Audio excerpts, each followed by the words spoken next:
താഴത്തുനിന്ന് എല്ലാരും പറഞ്ഞ അങ്ങോട്ട് കയറണ്ടാന്ന്. കൗതുക ലേശം കൂടുതലാണ്. മാപ്പാക്കണം.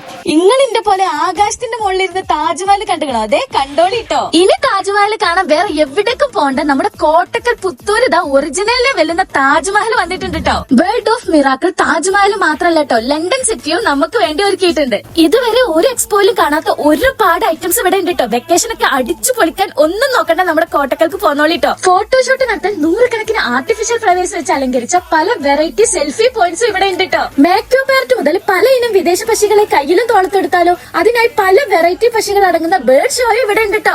ഇപ്പൊ തോളത്ത് വെച്ച ധൈര്യത്തിൽ ഞാനും ഒന്ന് തോളത്ത് വെച്ചിട്ടോ. കൊത്തോ എന്നുള്ള പേടിണ്ടായിരുന്നു, പക്ഷെ കൊത്തിയില്ല. ഇതൊക്കെ എത്രേ ഉള്ളൂ അല്ലേ. പക്ഷെ തോളത്ത് പാമ്പിനെ വെക്കാനുള്ള ധൈര്യം എനിക്ക് ഇപ്പോഴും വന്നിട്ടില്ല. അതിനേക്കാണ് ഏൽപ്പിച്ചു. എന്താ സ്റ്റൈലാണ് നൃത്തം. ഈ കിഡ്സിനും അഡൾട്ടിനും ഒരുപോലെ എൻജോയ് ചെയ്യാൻ പറ്റിയ ഹൈടെക് അമ്യൂസ്മെന്റ് പാർക്സും ഇവിടെ റെഡിയാണ്. അപ്പൊ ഈ വെക്കേഷൻ നമ്മുടെ ഫ്രണ്ട്സ് ആയിട്ടും ഫാമിലി ആയിട്ടൊക്കെ അടിച്ചു പൊളിക്കണം എന്നുണ്ടെങ്കിൽ ഒന്നും നോക്കണ്ട, ഏറ്റവും വലിയ എക്സ്പോ നമ്മുടെ കോട്ടക്കൽ പുത്തൂർ വന്നിട്ടുണ്ട്. അപ്പൊ ഒന്നും നോക്കണ്ട, വേഗം വിട്ടോളിട്ടോ. നമുക്ക് ഇഷ്ടപ്പെട്ട എല്ലാ റൈഡ്സും ഇവിടെ ഉണ്ട്. അതുപോലെ തന്നെ നമുക്ക് ഇഷ്ടപ്പെട്ട എല്ലാ ഫുഡ് ഐറ്റംസും കിട്ടുന്ന ഒരു ഫുഡ് കോർട്ടും ഇവിടെ ഉണ്ട് കേട്ടോ. ഇനി അല്ലറ ചില്ലറ ഷോപ്പിംഗിനായി ഒരുപാട് കൺസ്യൂമർ സ്റ്റാളുകളും ഇവിടെ ഉണ്ട് കേട്ടോ. അപ്പൊ ഈ വെക്കേഷൻ ഫ്രണ്ട്സും ഫാമിലി ആയിട്ട് അടിച്ചു പൊളിക്കാൻ ഒന്നും നോക്കണ്ട, വേഗം വിട്ടോളി. കോട്ടക്കൽ പുത്തൂർ ബൈപ്പാസ് ഗ്രൗണ്ടിലാണ് കേട്ടോ ലൊക്കേഷൻ വരുന്നത്.